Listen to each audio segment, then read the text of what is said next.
Richard Collins walked onto the stage of a ballroom filled with nearly 1,000 guests, the crystal chandeliers throwing golden light across marble floors that had been polished for a celebration 20 years in the making. The corporation he led, Collins Global, had crossed the $1 billion mark that year, and every camera in the room was pointed at him. Instead of turning to thank the woman who had built that empire beside him for 2 decades, he knelt in front of his young mistress and clasped a diamond necklace worth $10 million around her throat, in full view of his wife seated in the front row. The audience erupted into applause, unaware of what they were witnessing. Amara Johnson simply smiled,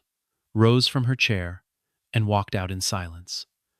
No one in that ballroom knew that within 48 hours, her signature alone would bring the entire empire crashing down. The story of Collins Global began the way most origin stories are told in glossy magazine profiles, with Richard as the visionary founder, the self-made man who built a fortune from nothing. That was the version the world believed, and it was the version Richard had spent 20 years cultivating. On the night of the anniversary gala, the truth of who he really was had not yet come apart at the seams, though the cracks had already formed years earlier. National networks carried the celebration live, anchors describing Richard as one of the most powerful executives in the country, a man whose face appeared on Business magazine covers more often than any of his competitors. He stood at the podium in a tailored black suit, his voice booming with the confidence of a man who believed the room existed to admire him. And he spoke for nearly 20 minutes about vision, about risk, about the sacrifices he claimed to have made alone. Outside the hotel that evening, a light rain had begun to fall over the city, the kind of quiet autumn drizzle that softened the noise of traffic and left the pavement glistening under streetlights. Inside, the ballroom smelled of white lilies and imported champagne, the tables draped in ivory linen and set with centerpieces that had cost more than most families earned in a year. Guests arrived in waves throughout the evening, senators and studio executives, athletes and heiresses, each one photographed beneath an archway of orchids before being ushered toward their assigned seats. It was, by every outward measure, the most extravagant celebration Collins Global had ever hosted, a fitting tribute, everyone assumed, to 20 years of unbroken success. Amara sat quietly in the front row throughout his speech, her hands folded in her lap, her expression unreadable to anyone who did not know her well. To most of the guests in that ballroom, she was simply the CEO's wife, a pleasant woman who occasionally appeared beside him at charity dinners and never said much to reporters. Few people remembered that her name had once been on the very first business license the company filed, or that she held a doctorate in financial systems from a university most of the guests in that room had never attended. She had spent 20 years allowing her husband to occupy the spotlight, believing that a strong marriage meant sharing credit quietly rather than demanding it loudly. And for most of those years, that belief had never once been tested. She wore a simple emerald gown that evening, understated compared to the jewels and designer labels surrounding her, a deliberate choice she had made years earlier when she first understood how easily attention could distort the truth of a partnership. Occasionally, guests she barely knew would lean over during the evening to ask what it felt like to be married to such a visionary, and she would answer with a practiced, gracious smile that revealed nothing of the calculations already forming behind her eyes. Harold Mason, seated 2 tables away, would later recall that Amara had seemed unusually still that night, watching the room with the careful attention of someone cataloging details rather than simply enjoying a celebration. No one else in the ballroom noticed, because no one else had spent 2 decades learning to read the subtle language of her silence. Midway through his closing remarks, Richard paused, smiled toward the wings of the stage, and called out a name that made the orchestra stop playing. Vanessa Blake walked out in a red gown, waving to the crowd like a woman who had rehearsed the moment 100 times in front of a mirror. Richard reached into his jacket, produced a velvet box, and knelt before her as though the entire room belonged only to the 2 of them. When he opened the box and revealed the diamond necklace, gasps rippled through the crowd, followed almost immediately by uncertain applause. The kind of applause people give when they are not sure what they are supposed to feel. Richard declared to the microphone that Vanessa was the new inspiration behind Collins Global, the woman who had reignited his passion for building something greater than himself. The hall fell into a strange, suspended silence, broken only by the click of camera shutters as photographers turned their lenses toward Amara's face, searching for a reaction they could print on tomorrow's front page. Richard looked directly at his wife as he spoke, his eyes carrying something between defiance and challenge, as if he wanted her to break down in front of everyone who had ever admired her composure. Vanessa smiled at Amara with the satisfaction of someone who believed she had already won a war Amara had not even realized was being fought. A handful of board members exchanged uneasy glances, their applause fading faster than the rest of the room's, though none of them said a word. Harold Mason, the chairman of the board, sat with his jaw tightening, watching the scene with the eyes of a man who understood corporate optics well enough to know that something had just gone very wrong. Amara did not cry, did not raise her voice, did not offer the crowd the dramatic collapse they seemed to be waiting for. She rose slowly from her seat, smoothed the front of her dress, and reached down to remove her wedding ring, setting it gently on the white tablecloth in front of her untouched glass of wine. She walked out of the ballroom without a single backward glance, her heels echoing against the marble in a rhythm that felt almost deliberate, almost rehearsed, though nothing about that night had been planned by her at all. Photographers scrambled to capture her exit, certain that the image of her walking away would dominate tomorrow's headlines, and in that assumption, they were entirely correct. Once inside the black car waiting at the curb, Amara pulled out her phone and made exactly one call, her voice calm and level, in a way that unsettled the driver more than tears ever could have. "It is time to activate the plan," she said, and then she ended the call before the person on the other end could respond. Outside the tinted windows, the city moved past in blurred streaks of neon and rain, and Amara sat with her hands folded, watching the skyline that Collins Global had helped reshape over 2 decades. She thought, briefly, of the countless nights she had spent poring over spreadsheets, while Richard slept beside her, of the early years when the company existed only as numbers scribbled on the back of grocery receipts. None of that history had ever made it into a magazine profile, and she had never once resented the omission, believing quietly that the work itself was reward enough. What she could not forgive, what settled into her chest like a stone that night, was the deliberate cruelty of being erased in front of a room full of strangers, as though 20 years of partnership could be dismissed with a single velvet box. 20 years earlier, in a cramped apartment above a laundromat in Queens, it had been Amara who first sketched the business plan for what would eventually become Collins Global, filling 3 spiral notebooks with projections, supply chains, and market analysis, while working a full-time job during the day. The seed money, $150,000, had come not from Richard, but from her grandmother's life insurance policy,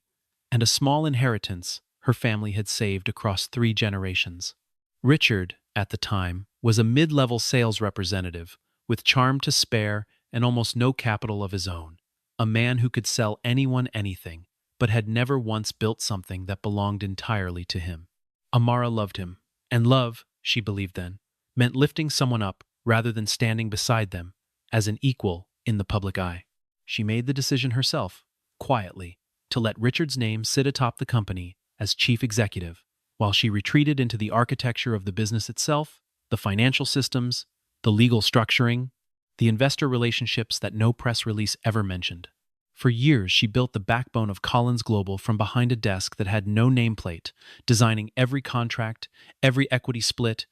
every safeguard with the precision of someone who understood that power recorded on paper mattered more than power announced on a stage. Victoria Hall, a young attorney at the time, and one of the few people Amara trusted completely, drew up the original founding documents, and she kept a duplicate set locked away for 2 decades, long after most people assumed such formalities no longer mattered. In those early years, the 2 of them worked from a converted garage on the outskirts of the city, Amara arriving before sunrise to run numbers before her day job began, Richard arriving later to charm suppliers and negotiate contracts with a smile that opened doors numbers alone could never open. It was, in its own way, a genuine partnership, each of them contributing something the other lacked, and for the first decade, that balance held steady enough that neither of them questioned it. Investors who met with the couple during those years often remembered Amara more vividly than Richard, impressed by the clarity of her projections and the quiet authority with which she answered even the most aggressive questions. But it was Richard's face that appeared in the earliest press coverage, Richard's name that appeared on the incorporation documents filed with the state. A decision made quickly, almost carelessly, during a period when neither of them imagined the company would ever grow large enough for the distinction to matter. Daniel Brooks joined the company in its fifth year as a junior accountant, and it did not take him long to understand that the real architecture of Collins Global rested with Amara, not Richard, though he kept that knowledge to himself out of loyalty to both of them. As the company grew from a modest logistics firm into a diversified empire spanning real estate, technology, and consumer goods, Richard changed in ways that were subtle at first and then impossible to ignore. There were the parties that ran later each year, the entourages of people who laughed too hard at his jokes, the whispers about women photographed leaving his hotel suites during business trips to Miami and Los Angeles. He learned, with practiced ease, how to manage a narrative, feeding carefully selected stories to journalists who were happy to write about a visionary billionaire rather than dig into the quieter truths beneath the surface.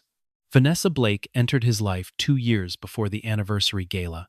introduced at a launch event where she worked as an online personality specializing in luxury lifestyle content, and Richard found in her an audience that never questioned him the way Amara sometimes did. Slowly, carelessly, he began routing company funds toward her, first disguised as consulting fees, then as marketing partnerships that existed only on paper, each transaction a small crack in a foundation he assumed no one was watching. The affair unfolded gradually, the way most affairs do, beginning with dinners Richard called business meetings and evolving into weekends he described to his assistant as investor retreats, requiring no further explanation. Vanessa understood exactly what she offered.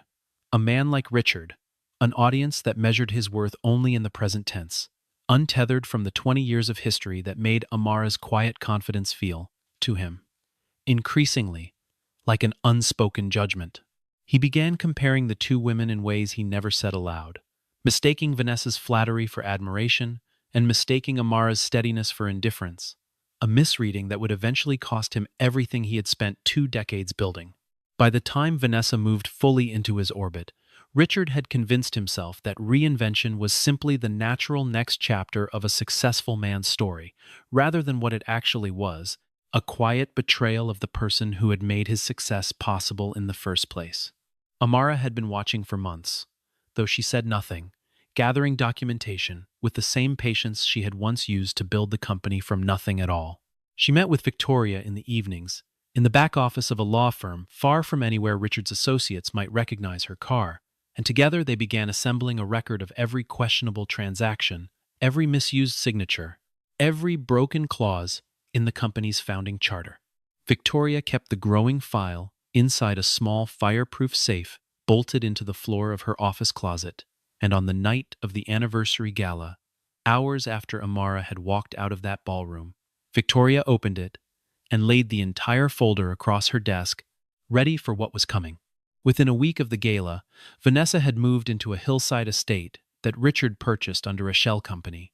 and Richard announced to a handful of trusted friends that a divorce filing was only a matter of formality now, a technicality he expected to resolve quietly and quickly. Vanessa spent money the way someone spends when they believe the account behind them has no bottom, ordering a matte black sports car worth $400,000, furnishing the estate with imported marble and silk drapery, and chartering a private jet for a getaway to the south of France that filled her social feeds for a full week. The press, eager for spectacle, followed every purchase with breathless coverage, running headlines that painted Richard as a man reborn, liberated, finally living without restraint, after decades of what commentators described as a quiet, understated marriage. Richard believed every word of it, convinced that his wealth made him untouchable, that no consequence could reach a man who owned the building. The consequence would have to walk through. Vanessa, emboldened by the attention, posted a photograph of herself wearing the diamond necklace with a caption that mocked the idea of women who stayed silent and small, a post that many recognized, without her ever naming names, as a direct jab at Amara. Talk shows debated the couple's romance for weeks, some hosts framing it as a fairy tale of second chances, others quietly questioning where the sudden wealth financing such a lavish lifestyle had actually come from. Richard appeared on two of those programs himself, dismissing the questions with practiced charm, insisting that a man who built an empire from nothing had earned the right to spend his fortune however he pleased. Vanessa, riding the momentum of the coverage, began hinting publicly at expansion plans of her own, a fragrance line, a fashion label, ventures that existed only as concepts, but that she discussed as though contracts had already been signed. Neither of them noticed, in the noise of their own celebration, how many of the people around them had grown quiet, watching, waiting, saying nothing, while they gathered whatever information they could. A few members of the board began quietly comparing notes after the gala, unsettled by rumors that had reached them through channels Richard did not control, rumors about unusual wire transfers and consulting invoices that led nowhere. Daniel Brooks, who processed many of those transfers himself, tried on 3 separate occasions to raise concerns with Richard directly, presenting spreadsheets that showed discrepancies between reported expenses and actual outflows. Richard's response each time grew sharper, until the third meeting ended with him standing up mid-sentence, slamming a folder shut, and telling Daniel that his job was to process numbers, not question them. He had Daniel removed from the next scheduled finance meeting entirely, a decision that several board members noted with quiet unease, though none yet dared to challenge him openly. That evening, Daniel drove to a quiet residential street on the outskirts of the city, parked 2 blocks from Amara's temporary residence, and walked the rest of the way on foot, carrying a laptop bag that held more than 3 years of financial records. Amara opened the door before he had a chance to knock, as though she had been expecting him for longer than either of them wanted to admit. Daniel spread the documents across her kitchen table late into the night, laying out a trail of wire transfers, routed through shell entities registered in 3 different states, each one eventually leading back to accounts controlled by Vanessa Blake. There were invoices for consulting services that had never been performed, marketing contracts with no deliverables attached, and a pattern of signatures that suggested company funds had been diverted for personal use in direct violation of Collins Global's fiduciary bylaws. Beyond the financial misconduct, Daniel had also uncovered evidence of what auditors would later call insider trading, timed stock transactions that benefited Richard personally, in the days before major company announcements were made public. Daniel confessed, his voice tight with something between guilt and relief, that he had noticed irregularities as far back as 3 years earlier, but had convinced himself each time that there was some innocent explanation, some detail he simply had not yet uncovered. It was only after Richard humiliated him in front of the finance committee that he allowed himself to see the pattern clearly, a slow, deliberate siphoning of company resources, dressed up in language complicated enough to discourage casual scrutiny. Amara listened without interrupting, her eyes moving across each document with the same careful attention she had once given to the company's earliest balance sheets, 20 years earlier, in a garage that no longer existed. When Daniel finished speaking, she thanked him quietly, told him that his honesty would matter more than he could yet understand, and asked him to keep working exactly as he had been, giving no indication to anyone that anything had changed.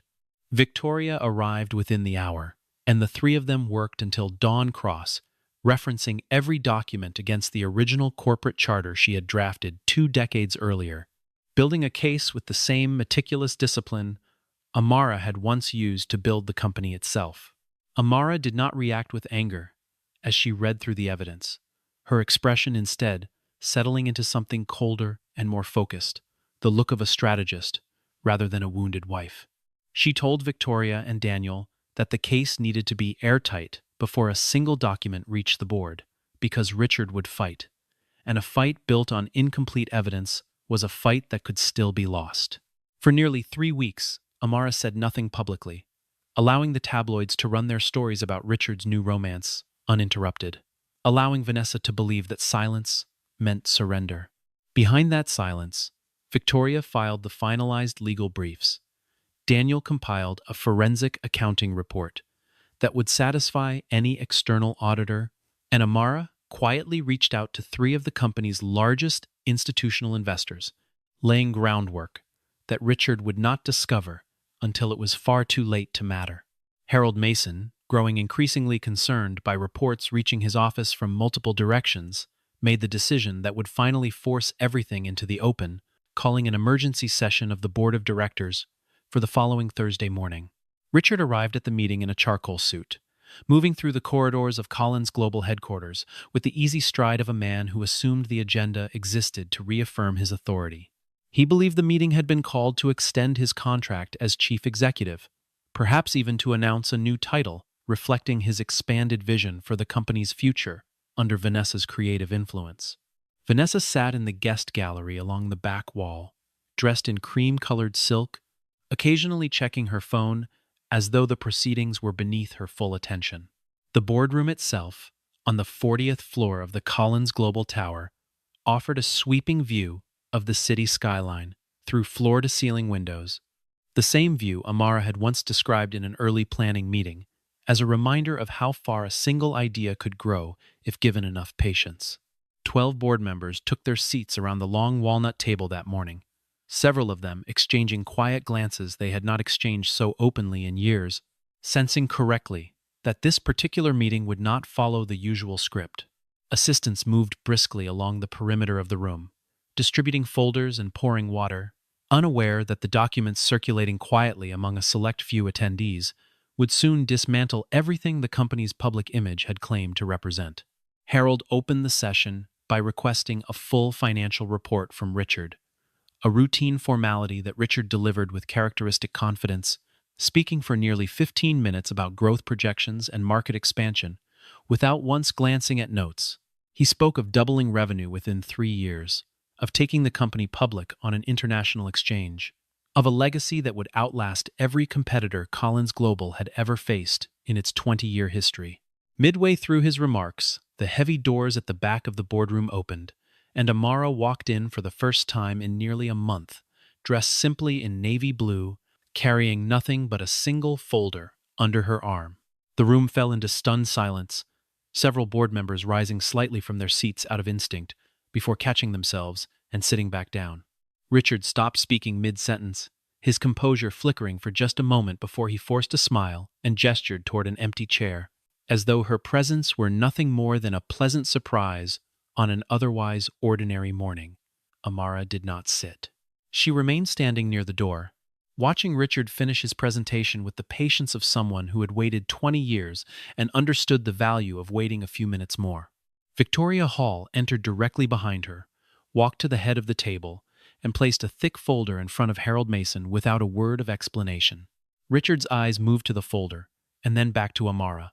and for the first time that morning, something like uncertainty crossed his face, though he tried to mask it by asking whether there had been some confusion about the meeting's agenda. Harold opened the folder and began reading aloud, his voice steady but grave, listing dates, dollar amounts, and account numbers that painted a portrait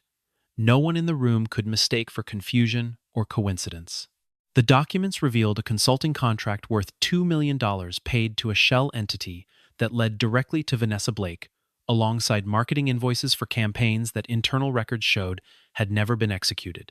Victoria followed Harold's reading with a summary of insider trading violations, describing stock transactions Richard had authorized in the days before quarterly earnings were announced, transactions that had personally netted him more than $11 million in illicit gains. Richard's face drained of color as the numbers accumulated, his hands gripping the edge of the table as though the wood itself might steady him. Vanessa shifted uncomfortably in her seat at the back of the room, her earlier composure evaporating as several board members turned to look at her directly. Daniel Brooks, seated near the far end of the table, confirmed each transaction as Harold read it aloud, his voice calm and precise. A man finally free to speak the truth he had been silenced from sharing weeks earlier. Harold, his patience exhausted, called for an immediate vote on Richard's continued position as chief executive of Collins Global, a motion that sent a visible tremor through the room. Before any vote could be taken, Amara stepped forward for the first time, her voice quiet but carrying to every corner of the boardroom without effort. "There is one matter," she said, "that I have not yet presented, and it is the most important one in this entire room." She opened the folder she had carried in and withdrew a single document, its edges worn soft from 20 years of careful storage, and placed it directly in front of Harold Mason. It was the original founding charter of Collins Global, drafted 2 decades earlier by Victoria Hall, containing a clause that Richard had signed without reading closely during the company's earliest, most desperate days, when he had needed Amara's capital more than he had needed his own pride. The clause granted a single share of what the document called golden stock, a controlling instrument that gave its holder final authority over any decision involving the removal or installation of a chief executive, regardless of ordinary shareholder votes. That golden share had never been transferred, never been diluted, never been touched in 20 years, and it belonged, as the ink on the page made unmistakably clear, entirely to Amara Johnson. Harold examined the document with the careful eyes of a man who had reviewed thousands of contracts in his career, and after several long minutes of silence, he confirmed its authenticity aloud for the record. Victoria added that the charter had been on file with the state registrar since the company's incorporation, a matter of public record that simply no one, including Richard himself, had ever thought to verify. Richard sat frozen, his mind working backward through 20 years of assumptions, realizing with sickening clarity that he had built his entire identity atop a foundation he had never actually controlled. Daniel confirmed that he had seen the original filing years earlier during a routine audit, but had never understood its full significance until Amara explained it to him weeks before. Vanessa rose from her seat without a word, her face pale, and walked quickly out of the boardroom, her heels striking the marble floor in a hurried, uneven rhythm that carried none of the confidence she had shown weeks earlier. Richard attempted, in a last, desperate motion, to argue that the clause had never been legally activated, that 2 decades of silence on the matter surely implied some form of waiver. Victoria answered him with the same measured calm she had used throughout the meeting, reading aloud the exact language of the charter, which stated plainly that the golden share required no activation, no renewal, and no annual confirmation,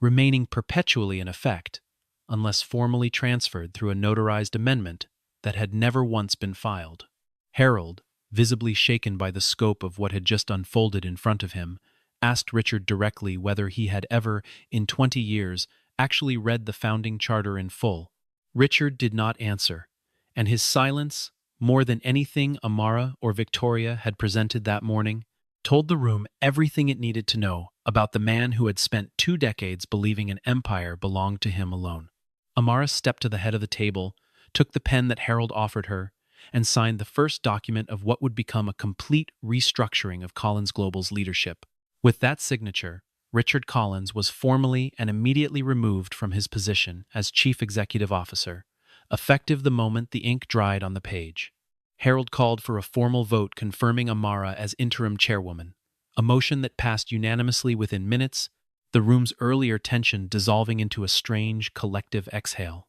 By that afternoon, Richard's corporate accounts had been frozen, pending a full forensic investigation, his executive credentials deactivated before he had even left the building. Several pending contracts bearing his signature were suspended immediately, including a real estate acquisition that would have transferred another $40 million in company assets toward properties connected to Vanessa. Major institutional investors, who had been briefed quietly by Amara in the preceding weeks, issued statements within hours, expressing full confidence in the company's new leadership,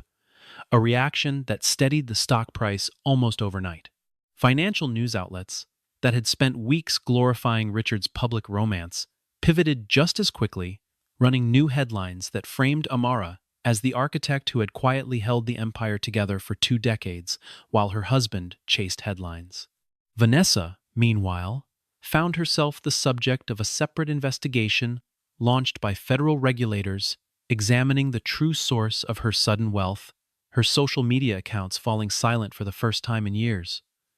Richard, isolated and stripped of the authority he had once wielded so carelessly, made repeated attempts to reach Amara directly, calling her office, sending messages through mutual acquaintances, requesting a meeting he had no legal standing left to demand. Reporters camped outside the Collins Global headquarters for days, hoping to capture even a brief statement from Amara, but she declined every interview request, choosing instead to communicate through a single written statement released by the company's communications office. The statement thanked employees for their continued dedication, promised transparency throughout the coming transition, and made no mention whatsoever of Richard, Vanessa, or the personal betrayal that had triggered the upheaval in the first place. Analysts praised the restraint of the statement, noting that it signaled a leadership style built on substance rather than spectacle, a quiet contrast to the man whose downfall had made the headlines possible. Within the company itself, employees who had spent years navigating Richard's unpredictable moods began to speak more openly in meetings, sensing, correctly, that a different kind of leadership had finally taken hold. For several days, Amara declined every request, focused instead on stabilizing the company alongside Harold, Victoria, and Daniel, who now formed the core of a leadership team built on trust rather than image. Eventually, after Richard sent a final handwritten letter delivered to Victoria's office rather than her own, Amara agreed to a single meeting, choosing neutral ground, a quiet conference room in a hotel. Neither of them had ever visited together during their marriage. Richard arrived early, looking smaller somehow than the man who had knelt on that stage weeks earlier, his usual polish replaced by the visible strain of someone who had lost more in a month than most people lose across a lifetime. When Amara entered, he stood immediately, his voice breaking as he asked for her forgiveness, admitting that somewhere along the way, he had mistaken attention for meaning and mistaken control for love. He told her he wanted to start over, to rebuild not just the company but the life they had once shared, insisting that everything he had done could still be undone if she would simply give him the chance. Amara sat across from him, her posture calm, her voice steady, in a way that unsettled him more than any accusation could have. She told him that the affair itself, painful as it had been, was not the deepest wound he had inflicted upon her. The deepest wound, she said, was standing on that stage and erasing 20 years of partnership in front of a room full of strangers, choosing spectacle over the truth of everything they had built together, choosing a woman who had contributed nothing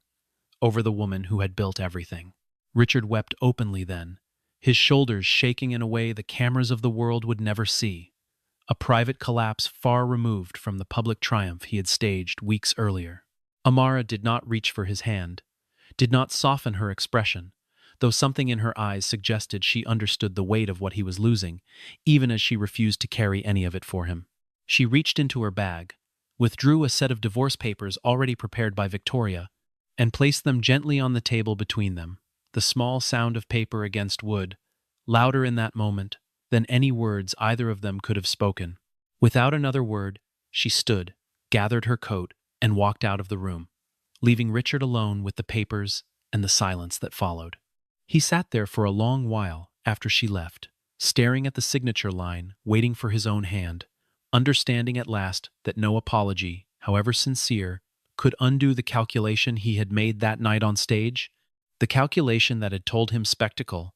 mattered more than the woman who had spent 20 years building his life alongside her own. When he finally signed the papers, his handwriting looked unfamiliar to him, smaller and less certain than the confident signature he had used to authorize deals worth hundreds of millions of dollars. He left the hotel alone, without a driver waiting outside, without a single camera following him, a quiet exit that felt, to anyone who might have recognized him, like the final scene of a much smaller story than the one he had always believed himself to be living. Weeks later, sitting in a modest apartment far removed from the estates and penthouses he once called home, Richard turned on the evening news out of habit more than curiosity, and found himself staring at a segment announcing Amara Johnson's formal appointment as chairwoman and chief executive of Collins Global, a company now valued higher than it had ever been under his leadership. The anchor described a sweeping internal reform already underway, new ethics protocols, an independent audit committee,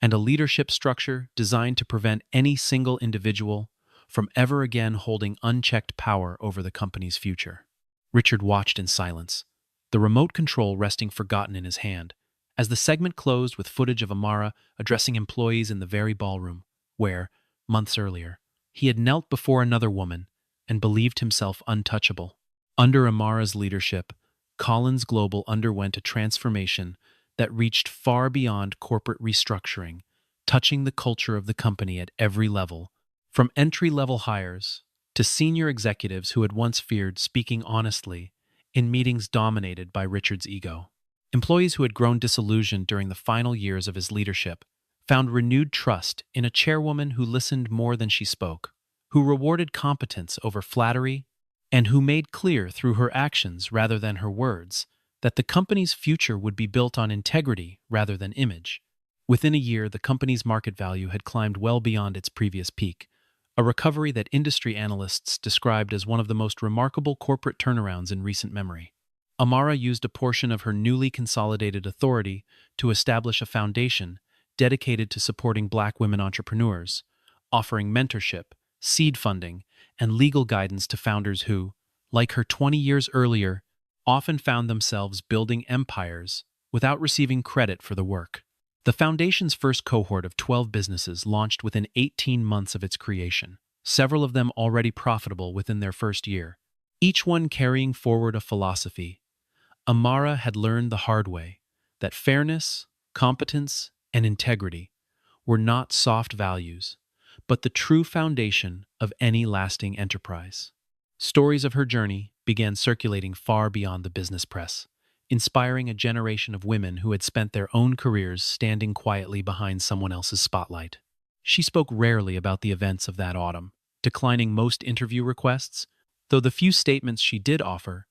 carried a clarity that resonated with people who had never followed the business world closely before. In one such statement, she remarked that she had spent 20 years believing quiet strength was its own reward, and that only after losing everything she had assumed was permanent did she understand the difference between humility and invisibility. She told young founders in her mentorship program that building something lasting required patience most people mistook for weakness, and that the moment to step forward, when it finally came, would announce itself clearly, the way it had for her, without needing to be forced. Many of the women she mentored would go on to describe her not as a cautionary tale of betrayal, but as proof that the quiet architects of any empire are rarely the ones standing under the brightest lights, and that recognition, however delayed, eventually finds its way to those who earned it. Richard, for his part, faded from the public conversation almost entirely, choosing a life of deliberate obscurity in a city far from New York, rarely photographed, rarely mentioned except as a cautionary reference in business school case studies about corporate governance and the dangers of unchecked ego. Vanessa Blake disappeared from the social circles that had once celebrated her rise, her name surfacing only in the footnotes of the federal investigation that eventually concluded with significant financial penalties and years of court-ordered restitution. Neither of them ever again occupied a stage as large as the one they had shared that night in the ballroom, and neither of them ever fully recovered the reputations they had spent that night so carelessly gambling away. Harold Mason, asked by a reporter months later to reflect on everything that had unfolded, offered a single statement that would be quoted in business publications for years to come. He said that the empire people had watched grow for 2 decades was never truly built by the man who stood on stages accepting applause. It was built, quietly and completely, by the woman who had always stood just behind him, doing the work no one applauded, until the day she finally stepped forward to claim what had been hers all along. On a clear morning several months after that final board meeting, rain from the previous night still glistening on the pavement outside Collins Global's headquarters, Amara walked out through the building's glass doors, without an entourage, without a driver, waiting at the curb, simply a woman crossing the plaza on her own 2 feet. She was no longer anyone's shadow, no longer a name mentioned only in relation to someone else's ambition. She walked forward as the true architect of the empire she had built, carrying with her a truth that had taken 20 years to surface, that betrayal can destroy a marriage in a single night, but only integrity and quiet, patient competence, can hold an empire together for a lifetime. The city moved around her as it always had, taxis idling at the corner, pedestrians hurrying beneath umbrellas they no longer needed, the ordinary rhythm of a Tuesday morning indifferent to the history that had unfolded inside the tower behind her. She paused for a moment at the edge of the plaza, looking up at the building that bore her husband's name on its lease agreements, but had never, in truth, belonged to anyone but her. A junior employee passing by recognized her and offered a quiet good morning, and Amara returned the greeting with the same warmth she had shown employees for 20 years, whether or not the cameras were watching. She continued walking, unhurried, toward whatever came next, carrying no bitterness in her stride, only the settled certainty of a woman who had finally been allowed to stand exactly where she had always belonged.